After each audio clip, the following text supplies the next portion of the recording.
Hello, everyone, and welcome to the Jeffrey Epstein Show. I'm your host, Bobbycapucci, and this is Daily Drop number 392. What is going on, everybody? Welcome to Friday. After the week we've all had, I'm sure that most of you need a drink. And I hope that's exactly what you're doing right now. Because Lord knows, even though I don't even drink, I could use one as well. We have been bombarded with all sorts of earmuffs, guys, I'm about to curse, fuckery on our TV, and all sorts of stupid behavior from a bunch of morons. And in lieu of all of that, what happens? Well, the usual. The pitchforks and the torches are positioned against one another, and the jerk-off so-called elite kick back with their feet up on the desk, eating their caviar, laughing at all of us. So, I'm not going to get involved in any of that bullshit. You know what we're going to do? We're going to stay on target, folks. We're going to talk about Jeffrey Epstein. We're going to talk about Ghislaine Maxwell. We're going to talk about the remnants of their criminal enterprise. We're going to talk about the banksters that funded them. And yeah, of course, we're going to out the shitbird politicians that allowed it to occur. But one thing you're never going to get here on this show is any kind of partisan nonsense. At this point, I'm disgusted by all of them. There is not one single person in Washington, D.C. that I would vote for, folks. Not one. And in fact, moving forward, I don't even know if I'm going to vote ever again. I don't want to be part of this. This shit show on TV. This embarrassment that has the whole world laughing at the United States of America. I hope you're all pleased. I hope you're happy with your tribalism. Because it has us looking like some straight-up jack-offs. And what I witnessed on my TV for the last 8 months, including what went on in D.C., an absolute travesty. We have people who died for no reason. Who the hell attacks a police officer for no reason besides an absolute maniac scumbag? But that's what these people think is the proper way to get their message across. I don't know, folks, but what we're going to do is we're going to avoid that shit. We're going to let that simmer, and we'll get to it. We'll touch on it at some point. But I think with the way the emotions are right now and how high everyone's emotions are, I think the best course is for everybody to take a step back. And why don't we all take a step back and focus on something I think everybody can agree with, socialist or conservative or communist or whatever have you. And that is that Jeffrey Epstein was an absolute piece of shit, and he should have been brought to justice decades ago, but he wasn't. And one of the main drivers of that, one of the main reasons why Jeffrey Epstein was never held to account or brought to justice is because of the high-profile people that he had protecting him. All the way up the chain when it comes to politics, to bankers, and to academia. All of these power players, in their own little way, work to make sure that their good pal, Mr. Moneybags Jeffrey Epstein, continued with his criminal behavior. And now we know Deutsche Bank already got clipped for $150 million. Well, now Deutsche Bank is getting clipped for another $100 million. This time not related to Epstein, but it goes to the heart of the matter that we keep discussing here on the podcast, the financial aspect of all of this. It's so crucial and so important, and it's such a very, very, very, very powerful tool that the prosecutors can wield against these people. And Deutsche Bank just continues to come up in every conversation that we have about money laundering. And what did I tell you during the whole entire Russia thing? They were on the wrong path. If they wanted to go after Trump, they should have went after his financials. There is not one single construction mogul construction company in New York that hasn't been in bed with the mafia, especially in the 70s and the 80s. They could have easily pulled on those threads, but they didn't. And now we find ourselves at a place where it's very obvious that Deutsche Bank is one of the leading houses of money laundering, it would seem. One of the institutions where there might be some regulations in place, but regulations that aren't followed. And we see that time and time again with Deutsche Bank. And in the article we're going to discuss tonight, it's the same story. Deutsche Bank, once again in bed with scumbags, making sure that they're able to make their moves in the shadows, launder money, move money around, and they don't give one single damn about it. Some more zeros in the bank account, that's all that matters. Make sure that a few of these executives get those nice bonuses this year, as the rest of us sit around and wait for crumbs from the government. It's such a joke, and it's so disgusting, and I'm so sick and tired of banks and these sorts of institutions skating by. Big deal, $100 more million for them, huh? That's $250 million in fines in the last year. Do you think it matters to them? Do you think that the lights aren't going on at your local Deutsche Bank? They got plenty of money, folks. $250 million to these people means nothing. It means nothing. The only way to truly kick this shit into gear, the only way to really bring these people to heel, is to hold them criminally liable for this douchebaggery. It's the only way. Because you could slap all of these penalties on the institutions, you can tell them that they're going to be fined, but at the end of the day, what does it matter? It's not coming out of anyone's pocket. It's coming out of the pocket of the bank, the shareholders. You know, you. You own some shares at Deutsche Bank? Guess who's on the hook for all of this shit? You. But they don't care. The CEO, the board members, all of these division chiefs, they're all getting a fat-ass bonus. Meanwhile, there's a line 3 miles long at the local food bank near my house. Shit is all screwed up, folks. And I think that all of this rage is just directed in the wrong places. But like everything else here on the podcast, right? It's my opinion. You know, I might be completely off. But I don't think so.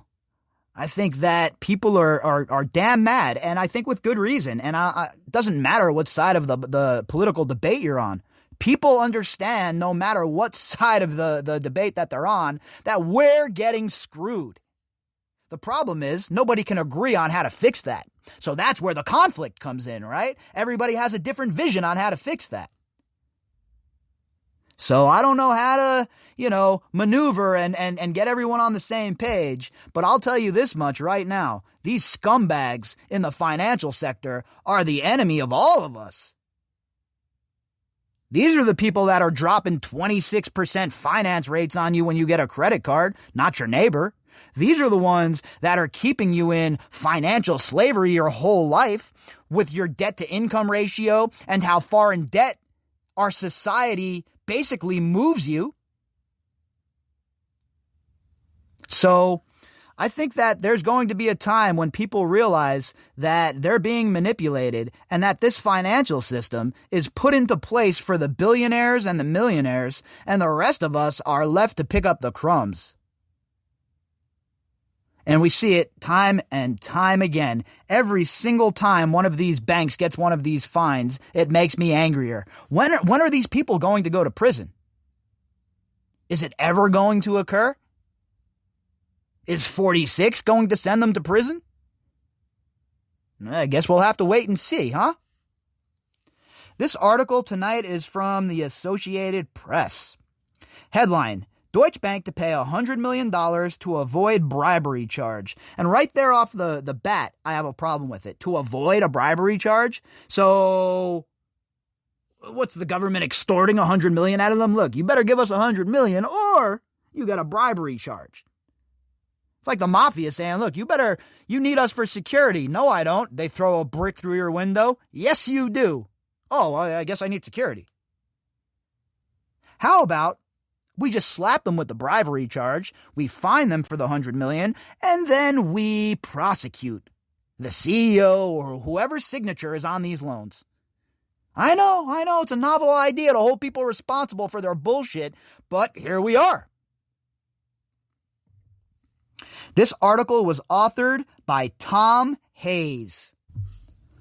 Deutsche Bank agreed Friday to pay fines and penalties of more than $100 million to avoid a criminal prosecution on charges it participated in a foreign bribery scheme to win business in Saudi Arabia. Boy, right off the bat, huh? How come these banks, they sure do love doing business with these strongmen, if you want me to put it kindly, in the Middle East. They really love being in bed with these people. So does, obviously, the old Joe Exotic of the Windsor family, another big fan of hanging out in places like Saudi Arabia, just like Epstein. So, I guess it's nice to hang out in a country who's just lobbing bombs into Yemen, indiscriminately blowing up women and children. That's always a good look. Always a fantastic situation to be involved in. Really nice. Lawyers for the bank, which has long ties to President Donald Trump, waived its right to face an indictment on conspiracy charges during a teleconference with a federal judge in New York City. Such garbage. I don't want them waiving their rights. I want them going to prison, like anybody else if they were involved in grift or graft or stealing. But no, these people have a different set of rules, a whole different rule book that they have to follow. And these judges, they're impotent. When's the last time one of these judges really whacks somebody in the financial sector? Oh, and Martha Stewart? They're talking about low-hanging fruit. How many people went to jail during the financial meltdown? Can you guys refresh my memory? Oh, yeah, that's right. None. Bunch of scumbags. Got rich off of the American people. And then, in the time of need, during this crisis, forget it. You can't get any help from these banks, these scuzzbags. Go ahead and call your bank and ask them if you could have a few months off of your rent. Or call them about your car and see what they say. But meanwhile, these guys are like, oh yeah, we'll pay that $100 million, just don't prosecute us, huh? Wink, wink, nudge, nudge.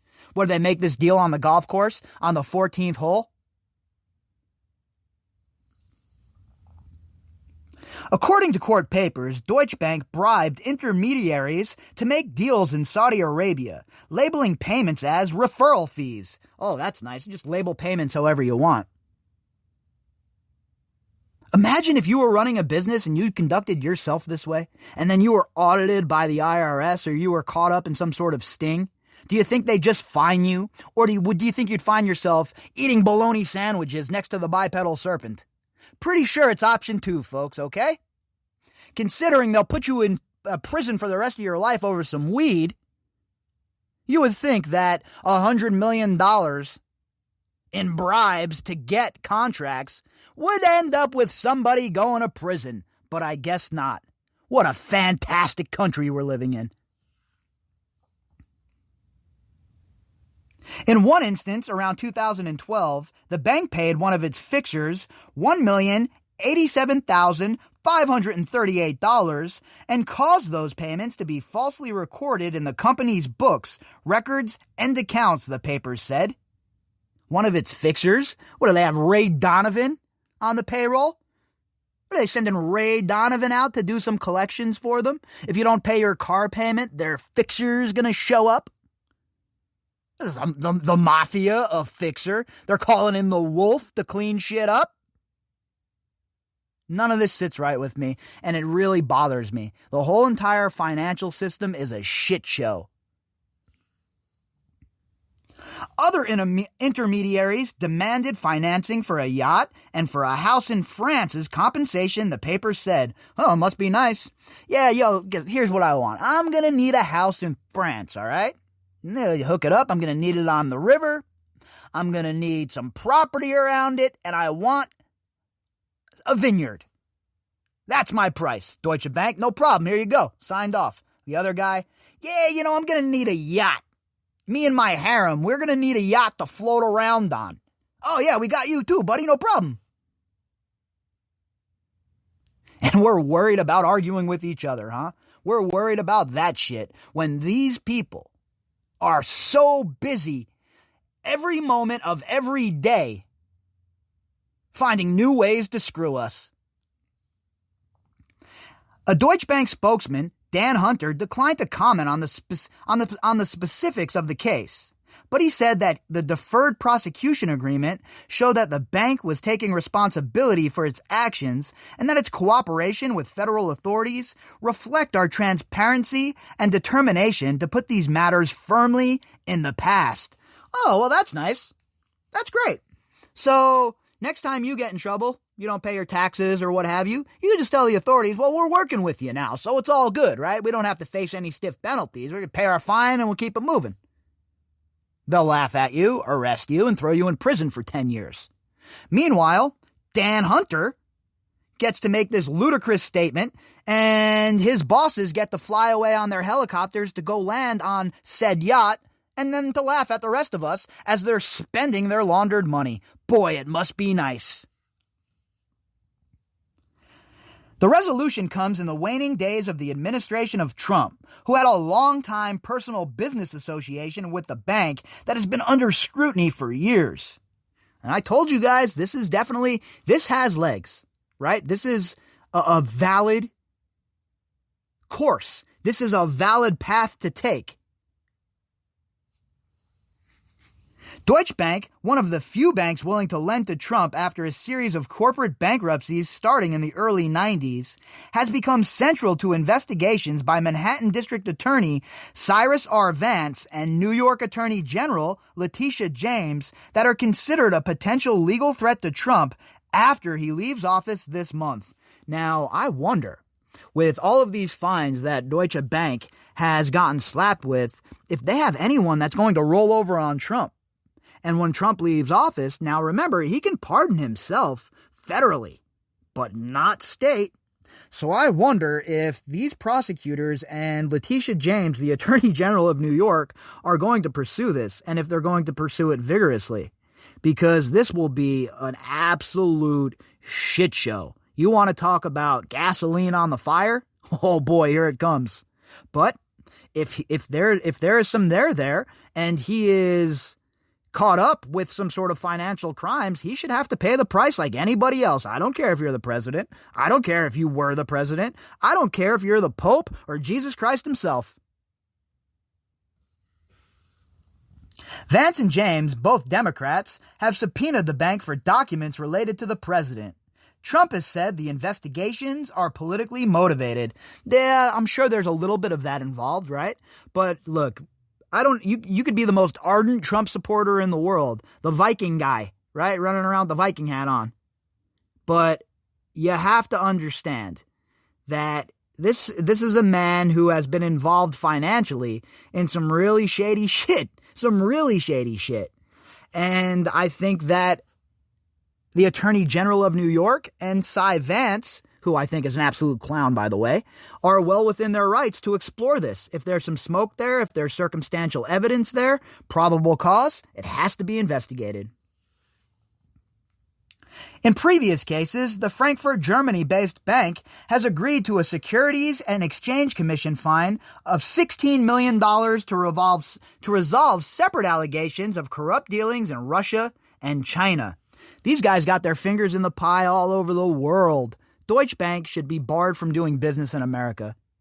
I know that sounds like a radical idea, but you know what? We're at a place now where the norms are out the window, and we have to try some radical ideas maybe, because the shit we were doing leading up to this has not worked. Deutsche has also agreed to pay the state of New York $150 million to settle claims that it broke compliance rules in its dealings with sex offender, pedophile, Jeffrey Epstein. The wealthy financier, pedophile, killed himself, allegedly, last August in a Manhattan federal jail while awaiting trial on sex trafficking charges. So we talked about this at length. This is an obvious in for investigators to really explore Jeffrey Epstein and his financial ties. Again, it all comes down to if they have the backbone for it. Do they have the stomach to really dig into the financials and go after these power players and go big trophy hunting? I know if I was a prosecutor, it would be on. It would be on. I'd sleep maybe 3 hours a day as I pursued these people. All of them, everybody who was involved financially. Every single person. There were reports last year that the bank gave expensive gifts to senior Chinese officials and others to establish itself as a major player in China's financial industry. So we have Deutsche Bank running around basically committing all kinds of financial crimes globally, and all they get is a slap on the wrist, a fine. None of these markets step in. None of these institutional watchdogs step in to slap them down. Oh, we're going to give you a fine. And then where does that money even go? It goes into the black hole of more bureaucracy. That money should go into some sort of fund or, I don't know, somewhere. Not back into the bureaucracy, that's for sure, considering you idiots are the ones who put these laws on the books that they're navigating and loopholing. So when do the elected officials start to share their part of the responsibility for how screwed up the financial system is? Now, moving forward, they have passed the anti-money laundering legislation in the NDAA. So we'll see, right? You know me, very cynical, wait and see approach. Right? I'm not going in here pie-eyed and waiting for unicorns and Skittles to drop out of the sky. That's not who I am. I'm very cynical about all of this at this point. And I think the best course and the best measure is to stay cynical and very vigilant of what these people have up their sleeves. Because they would like nothing more than to just get this all out of the way and arrest a couple of low-hanging fruit pieces, and be done with it. When in reality, this should be completely vetted all the way to the top. Everybody who was ever receiving or sending money to Jeffrey Epstein should be subpoenaed under RICO. We're not there yet, I guess. The government has not decided to unseal other charges yet. But I think now that we're in the new year and things are starting to accelerate, I don't think we're too far out, folks. Now, again, I don't have any sort of inside source that's, telling me this stuff. This is all reading between the lines, putting it together, and, doing the math here. And from what we know of this case, from the precedent set in the Nexium case, the R. Kelly case, it is only a matter of time, in my opinion, before we see this case expanded and we see a superseded indictment dropped on Maxwell.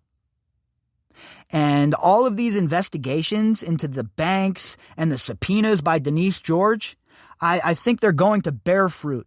Now it's going to take some time, right, for everything to be made heads or tails of. But as this case moves forward, and especially as we approach Ghislaine Maxwell's trial, I expect this to expand at a very fast pace. If you'd like to contact me, you can do that at bobbycapucci@protonmail.com. That's BOBBYCAPUCCI@protonmail.com. You can also find me on Twitter at BOBBY_CAPUCCI. All of the links that go with this episode can be found in the description box. To everybody who has donated to the podcast, thank you folks very much. All right, everybody, I'll be back tomorrow morning, and we'll see what sort of nonsense is awaiting us. Have a great Friday night, and please, if you're going out, do not drink and drive.